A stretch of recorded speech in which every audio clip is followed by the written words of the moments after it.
"Alena," panggil pria itu dengan berjalan ke arah di mana aku berdiri.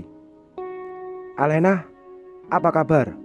tanyanya setelah tepat di hadapanku dengan senyum khasnya yang manis mengembang seperti bunga-bunga bermekaran di musim semi.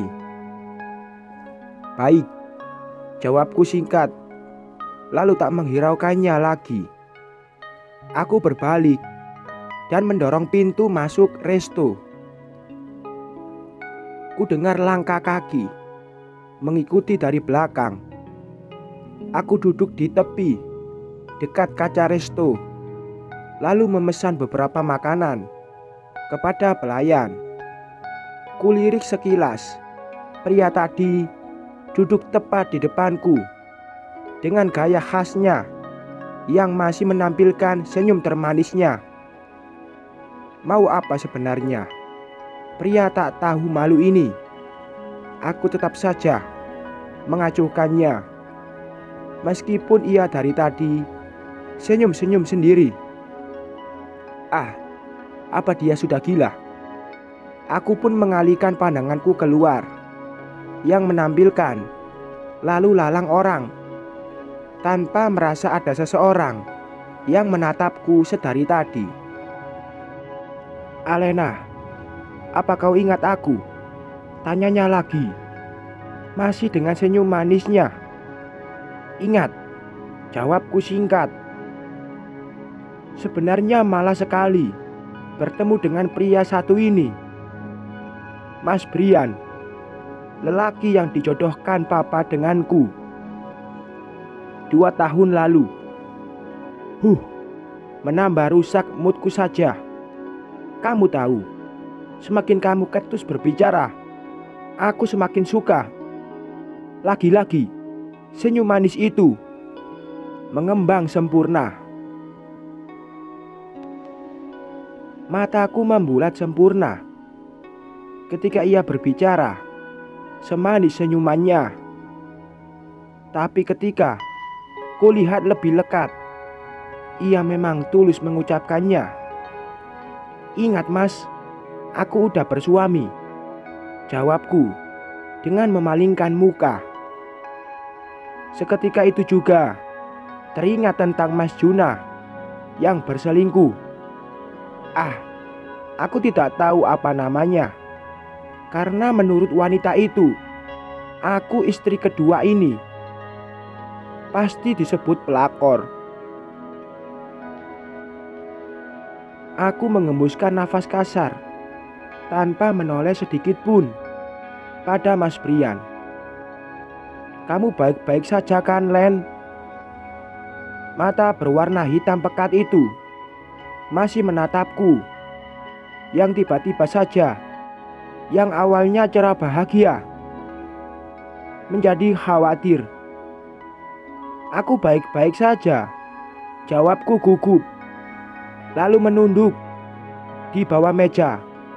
Aku memainkan jari jempolku untuk menenangkan diri. "Kamu kenapa?" Seolah tahu aku punya masalah, Mas Brian menatapku lebih cemas lagi. Atau dia hanya menebak karena gestur tubuhku yang tidak tenang? Entahlah, aku harus menenangkan diri agar tidak terlihat kacau di depannya. "Aku baik-baik saja. Kamu jangan sok khawatir dan jangan ikut campur urusanku," jawabku ngegas, hingga seisi resto yang mendengar suaraku menoleh ke arah kami. Lagian, kenapa sih Mas Brian mengikutiku sampai di meja ini? Aku mendengus kesal dan lagi-lagi berpaling untuk tidak menatap wajah tampannya. "Maaf," hanya kata itu yang keluar dari mulutnya. Ia pun hendak pergi meninggalkan meja kami. Sekilas kulihat wajah itu masih khawatir dan cemas, dan tidak ada rasa kesal yang ditunjukkan pada wajahnya. padahal aku sudah membentaknya. Mau kemana? Loh, kok aku tanya begitu sih? Alena, apa kamu baik-baik saja? Kenapa hari ini ia cerewet sekali?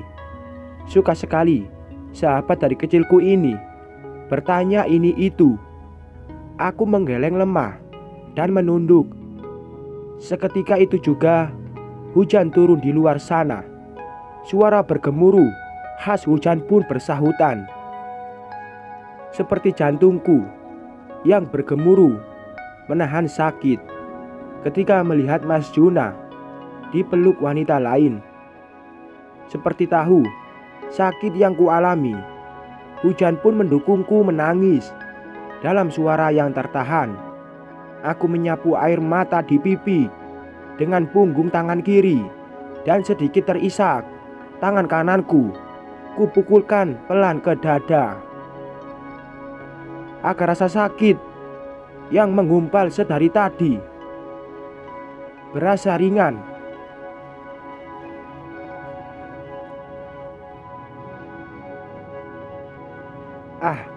Kenapa aku harus menangisi pengkhianat?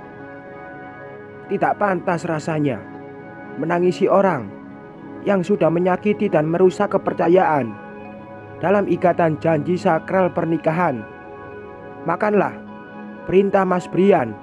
Kembali duduk dan menatapku dengan makna yang tidak bisa aku artikan. Makanan ku pesan datang sebelum menangis. Lalu kulihat makanan itu dan melahapnya dengan lelehan air mata.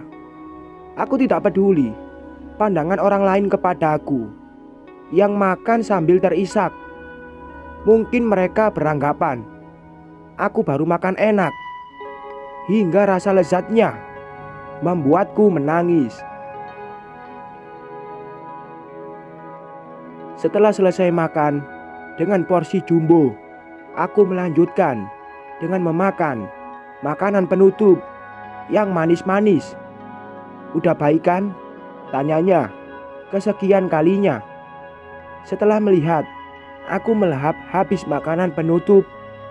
Lumayan, jawabku, masih dengan singkat.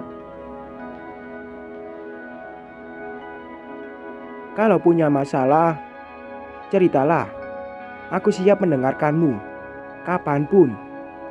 Ucapannya begitu lembut dan tatapannya begitu manis, dengan raut wajah khawatir serta cemas. Aku tidak bisa bercerita saat ini. Kupanggil pelayan untuk membayar semua tagihan makanan,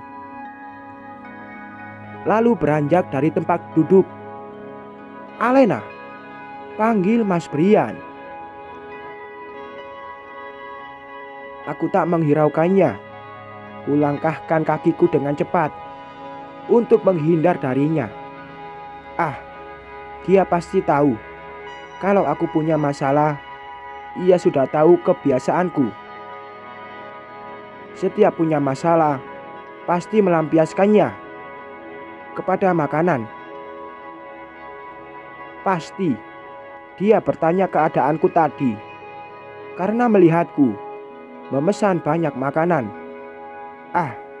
Harusnya aku tadi tidak menangis di depan Mas Brian.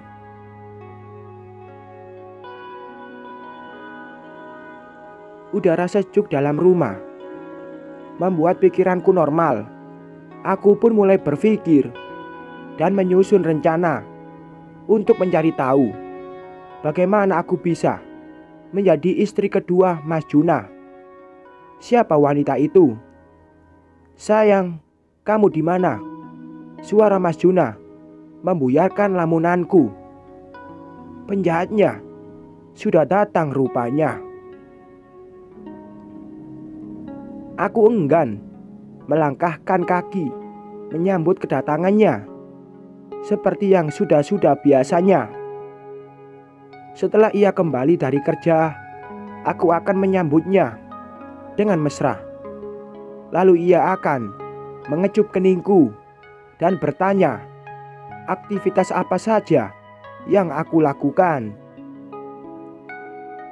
Aku menunggunya saja di kamar yang sedari tadi rebahan, menyusun rencana untuk membalaskan rasa sakit hatiku karena kebohongannya. "Kamu di sini, sayang." Ia melangkah mendekatiku yang rebahan di ranjang, lalu mengecup kening dengan lembut dan membelai rambutku.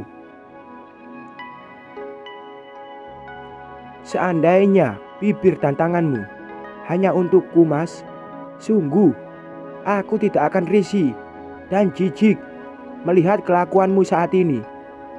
"Dek, Mas mau ngomong penting sama kamu." Wajahnya menunjukkan mimik yang serius, lalu membuka tas yang dibawanya sejak tadi dan mengeluarkan sebuah map.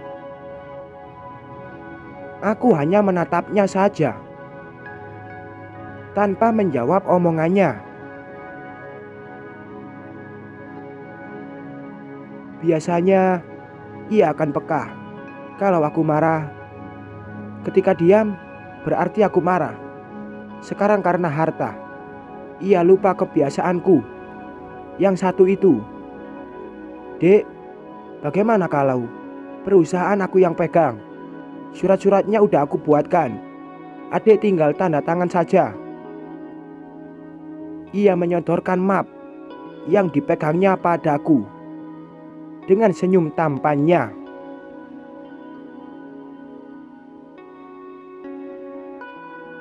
Bersambung.